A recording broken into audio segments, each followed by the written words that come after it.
श्री कृष्ण गोविंद हरे मुरारी, हे नाथ नारायण वासुदेवा। श्री कृष्ण गोविंद हरे मुरारी, हे नाथ नारायण वासुदेवा। हे नाथ नारायण वासुदेवा, हे नाथ नारायण वासुदेवा। श्रीमद्भागवत पंचम स्कंध अथ दशमोऽध्यायः। जड़ भरत और राजा रहुगण की भेंट। श्री शुक उवाच।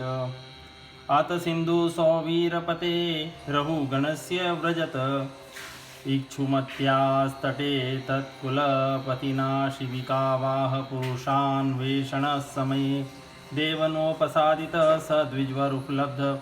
एष पीवा युवा संहननांगो गोखरवधुरं वोढुलमलमिति पूर्वविष्टिग्रहीतः सह गृहीतः प्रसभमत दर्ह उवाह शिविकां स महानुभावः। श्री सुखदेव जी कहते हैं, राजन, एक बार सिंधु सौवीर देश का स्वामी राजा रहुगण पालकी पर चढ़कर जा रहा था। जब वह इक्षुमती नदी के किनारे पहुंचा तब उसकी पालकी उठाने वाले कहारों के जमादार को एक कहार की आवश्यकता पड़ी। कहार की खोज करते समय देववश उसे ये ब्राह्मण देवता मिल गए। इन्हें देखकर उसने सोचा, यह मनुष्य हष्टपुष्ट जवान और गठीले अंगों वाला है, इसलिए यह तो बैल या गधे के समान अच्छी तरह बोझा ढो सकता है। यह सोचकर उसने बेगार में पकड़े हुए अन्य कहारों के साथ इन्हें भी बलात् पकड़कर पालकी में जोड़ दिया। महात्मा भरत जी यद्यपि किसी प्रकार इस कार्य के योग्य नहीं थे, तो भी वे बिना कुछ बोले चुपचाप पालकी को उठा ले चले। यदा ही द्विजवरस्येषु मात्रावलोकानुगतेर्न समाहिता पुरुषगतिस्तदा विषमगतां स्वशीबिकां रहुगण उपाधार्य पुरुष नदी वहत। आह हे वोढारः साध्वतिक्रमत किमिति विषय मुह्यते नानमिति यानमिति। अथ त ईश्वरश्च गो सोपालम्भमुपाकर्णोपाय तुरीयाच्छङ्कित मनसस्तं विज्ञापयाम्बभुवुः। न वयं नरदेव प्रमत्ता भवनीयमानुपथा साध्वेव वहामः। अयमधुनैव नियुक्तोऽपि न द्रुतुं व्रजति नानेन सह वोढुमुह वयं पारयामिति। सांसार्गिको दोष एव नूनमेकस्यापि सर्वेषां सांसार्गिकाणां भवतिर्महतीति निश्चत्य निशम्य कृपणवचोराः रहुगण उपासितवृद्धोऽपि निसर्गेण बलात्कृत ईशदुत्थितमन्यु विस्पष्ट ब्रह्म तेजसं जातवेदसमिव रजसा वृतमतीराः। अहो कष्टं भ्रातव्यक्तमुरु परिश्रान्तो दीर्घमध्वानमेकः एव उहिमान् सुचिरं नातिपीवा न सहन्नांगो जरसा चोपद्रुतो भवान सखेनो एवापर एते। वे द्विजवर कोई जीव पैरों तले दब न जाए इस डर से आगे कि एक बाण पृथ्वी देखकर चलते थे, इसलिए दूसरे कहारों के साथ उनकी चाल का मेल नहीं खाता था। अतः जब पालकी टेढ़ी सीधी होने लगी, यह देखकर राजा रहुगण ने पालकी उठाने वालों से कहा, अरे कहारों, अच्छी तरह चलो, पालकी को इस प्रकार ऊंची नीची करके क्यों चलते हो। तब अपने स्वामी का यह आक्षेप युक्त वचन सुनकर कहारों को डर लगा कि कहीं राजा उन्हें दंड न दे, इसलिए उन्होंने राजा से इस प्रकार निवेदन किया, महाराज, यह हमारा प्रमाद नहीं है। हम आपकी नियम मर्यादा के अनुसार ठीक ठीक ही पालकी ले चल रहे हैं। यह एक नया कहार अभी अभी पालकी में लगाया गया है, तो भी यह जल्दी जल्दी नहीं चलता। हम लोग इसके साथ पालकी नहीं ले जा सकते। कहारों के ये दीन वचन सुनकर राजा रहुगण ने सोचा, संसर्ग से उत्पन्न होने वाला दोष एक व्यक्ति में होने पर भी उससे संबंध रखने वाले सभी पुरुषों में आ सकता है, इसलिए यदि इसका प्रतिकार न किया गया तो धीरे धीरे ये सभी कहार अपनी चाल बिगाड़ लेंगे। ऐसा सोचकर राजा रहुगण को कुछ क्रोध हो आया। यद्यपि उसने महापुरुषों का सेवन किया था, तथापि क्षत्रिय स्वभावश बलात् उसकी बुद्धि रजोगुण से व्याप्त हो गई और वह उन द्विश्रेष्ठ से, जिनका ब्रह्म तेज भस्म से ढके हुए अग्नि के समान प्रकट नहीं था, इस प्रकार व्यंग से भरे वचन कहने लगा। अरे भैया, बड़े दुख की बात है। अवश्य ही तुम बहुत थक गए हो। ज्ञात होता है तुम्हारे इन साथियों ने तुम्हें तनिक भी सहारा नहीं लगाया। इतनी दूर से तुम अकेले ही बड़ी देर से पालकी ढोते चले आ रहे हो। तुम्हारा शरीर भी तो विशेष मोटा ताजा और हट्टा कट्टा नहीं है, और मित्र बुढ़ापे ने अलग तुम्हें दबा रखा है। इस प्रकार बहुत ताना मारने पर भी वे पहले की भांति चुपचाप पालकी उठाए चलते रहे। उन्होंने इसका कुछ भी बुरा न माना।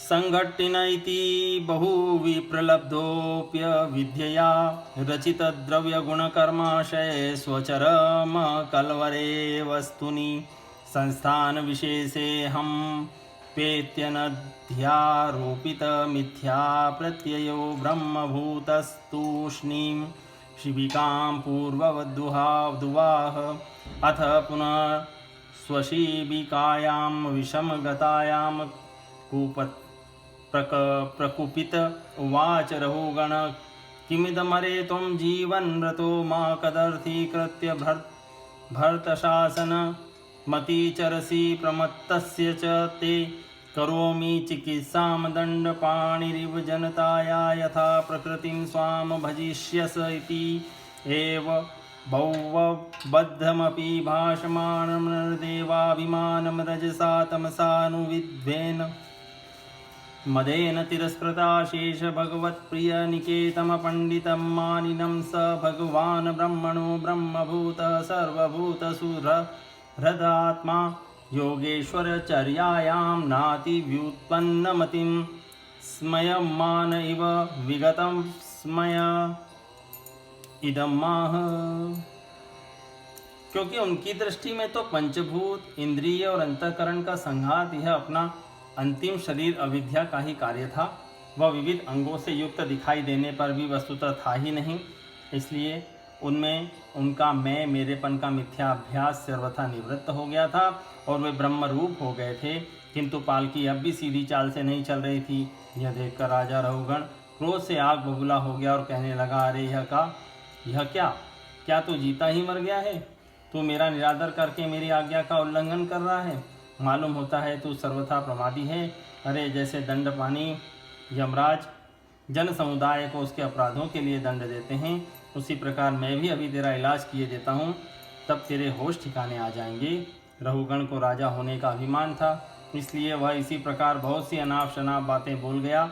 वह अपने को बड़ा पंडित समझता था। अतः रजतम युक्त अभिमान के वशीभूत होकर उसने भगवान के अनन्य प्रीति पात्र भक्तवर भरत जी का तिरस्कार कर डाला। योगेश्वरों की विचित्र कहनी करनी तो उसे कुछ पता ही न था। उसकी ऐसी कच्ची बुद्धि देखकर वे संपूर्ण प्राणियों के सुहृद एवं आत्मा ब्रह्मभूत ब्राह्मण देवता मुस्कुराए और बिना किसी प्रकार का अभिमान किए इस प्रकार कहने लगे। ब्राह्मण उवाच त्वयोदितं वक्तम विप्रलब्धं भर्तुः समेय स्याद्यदि वीरभारः गन्तुर्यदि स्यादधिगम्य मध्वा पीवेति राशो न विदां प्रवादः स्थौल्यं कार्श्यं व्याधय आधयश्च श्रुतं भयं कालिरिच्छा जरा च निन्द्रारतिमर्युर्हं मदः शुचो देहेन जातस्य हिमेन सन्ति। जड़ भरत ने कहा, राजन, तुमने जो कुछ कहा है वह यथार्थ है, उसमें कोई उलाहना नहीं है। यदि भार नाम की कोई वस्तु है तो ढोने वाले के लिए है, यदि कोई मार्ग है तो वह चलने वाले के लिए है, मोटापन भी उसी का है। यह सब शरीर के लिए कहा जाता है, आत्मा के लिए नहीं। ज्ञानी जन ऐसी बात नहीं करते। स्थूलता, क्रस्ता, आधि, व्याधि, भूख, प्यास, भय, कलह, इच्छा, बुढ़ापा, निंद्रा, प्रेम, क्रोध, अभिमान और शोक, ये सब धर्म देहाभिमान को लेकर उत्पन्न होने वाले जीव में रहते हैं। मुझ में इनका लेश भी नहीं है। जीवनरतत्वं नियमेन राजन आधत्य वध्य द्विकृतस्तस्य दृष्टं स्वस्वाम्य भावो ध्रुवैड्य यत्र तर्हि उच्यते सो विधिकृत्य योगः विशेषबुद्धेर्विवरं मनाक च पश्यामयन्न व्यवहारतोऽन्यत् क ईश्वरस्तत्र किमिषितव्यं तथापि राजन कर्वाम किं ते उन्मत्त मत्त जड़ स्वसंस्थां गतस्य मे वीर चिकित्सितेन अर्थः कियान् भवता शिक्षितेन स्तब्ध प्रमतस्य च पिष्टपेशः। राजन, तुमने जो जीने मरने की बात कही सो जितने भी विकारी पदार्थ हैं उन सभी में नियमित रूप से ये दोनों बातें देखी जाती है, क्योंकि वे सभी आदि अंत वाले हैं। यशस्वी नरेश, जहाँ स्वामी सेवक भाव स्थिर हो वहीं आज्ञादि पालन आदि का नियम भी लागू हो सकता है। तुम राजा हो और मैं प्रजा हूँ, इस प्रकार की भेद बुद्धि के लिए मुझे व्यवहार के सिवा और कहीं तनिक भी अवकाश नहीं दिखाई देता। परमार्थ दृष्टि से देखा जाए तो किसे स्वामी कहें और किसे सेवक। फिर भी राजन, तुम्हें यदि स्वामित्व का अभिमान है तो कहो, मैं तुम्हारी क्या सेवा करूं? वीरवर, मैं मत्त, उन्मत्त और जड़ के समान अपनी ही स्थिति में रहता हूं। मेरा इलाज करके तुम्हें क्या हाथ लगेगा? यदि मैं वास्तव में जड़ और प्रमादी ही हूं तो भी मुझे शिक्षा देना पिसे हुए को पीसने के समान व्यर्थ ही होगा। श्री शुकवाच एतावदनुवाद परिभाषया प्रत्युदीर्य मुनिवर उपशमशील उपरतानात्म्य निमित्त उपभोगेन कर्मारब्धं व्यपनयन राजयानमपि तथोवाह।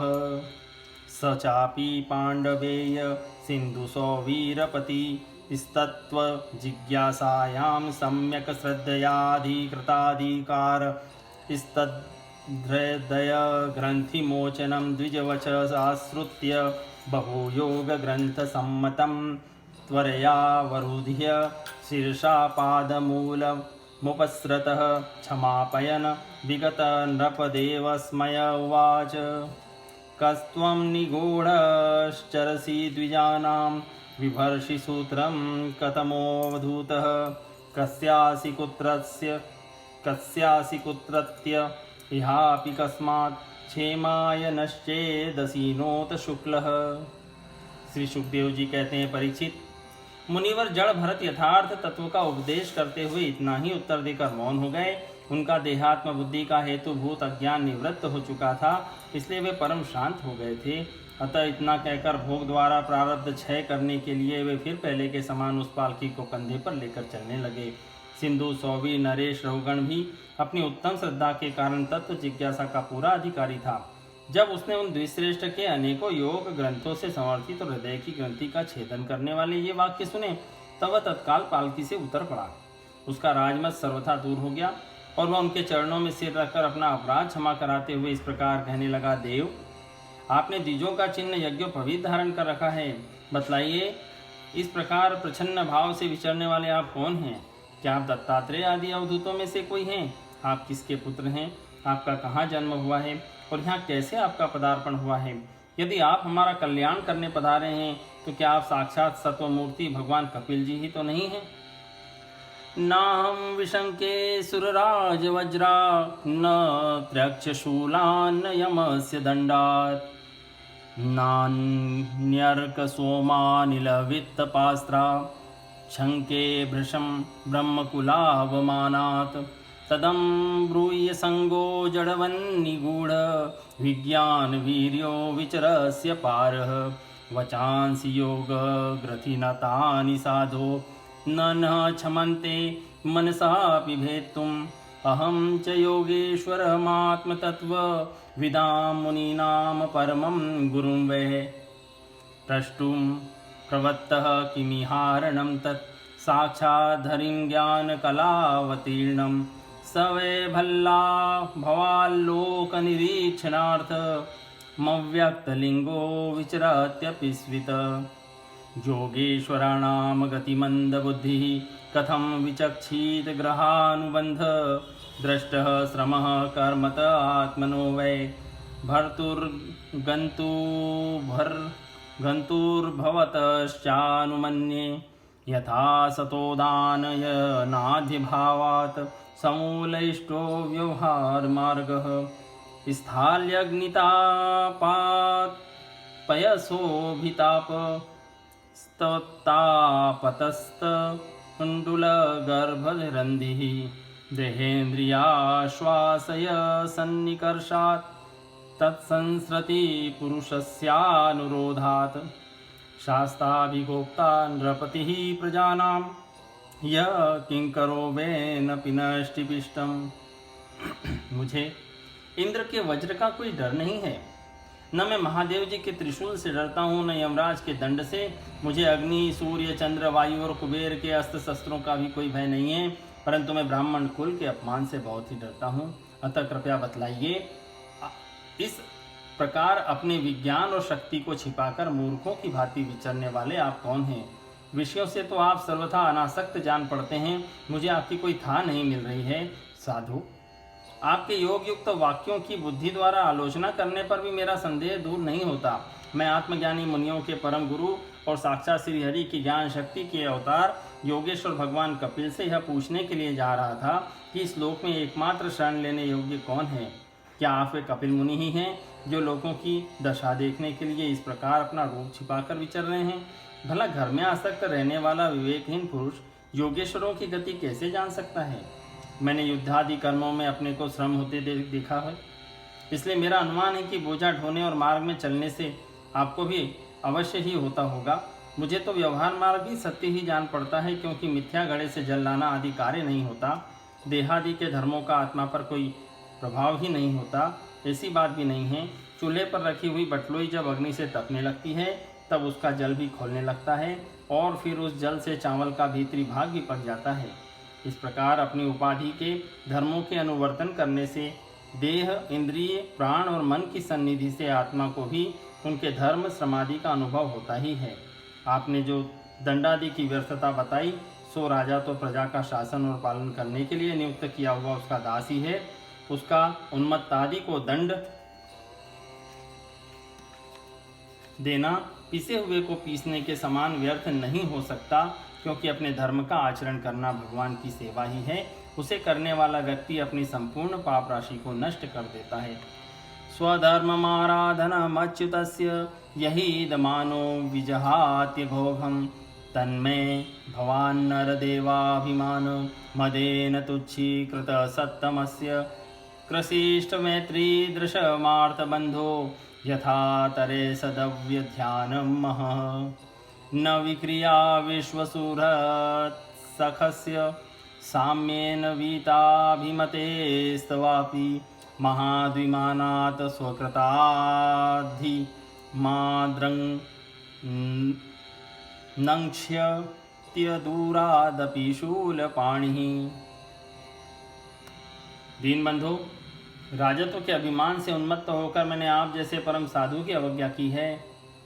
अब आप ऐसी कृपा दृष्टि कीजिए जिससे इस साधु अवज्ञा रूप अपराध से मैं मुक्त हो जाऊं।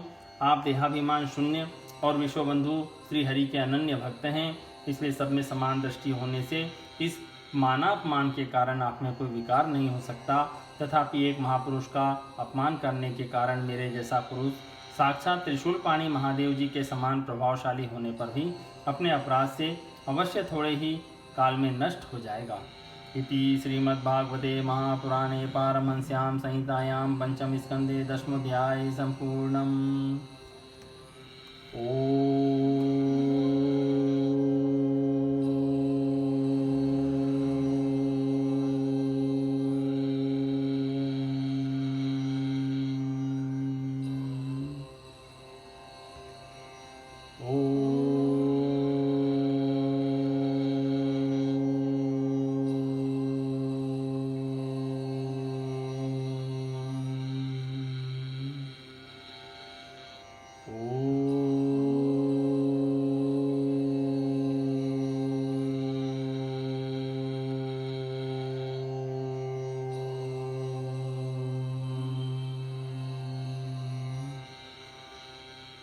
कृष्ण गोविंद हरे मुरारी, हे नाथ नारायण वासुदेव।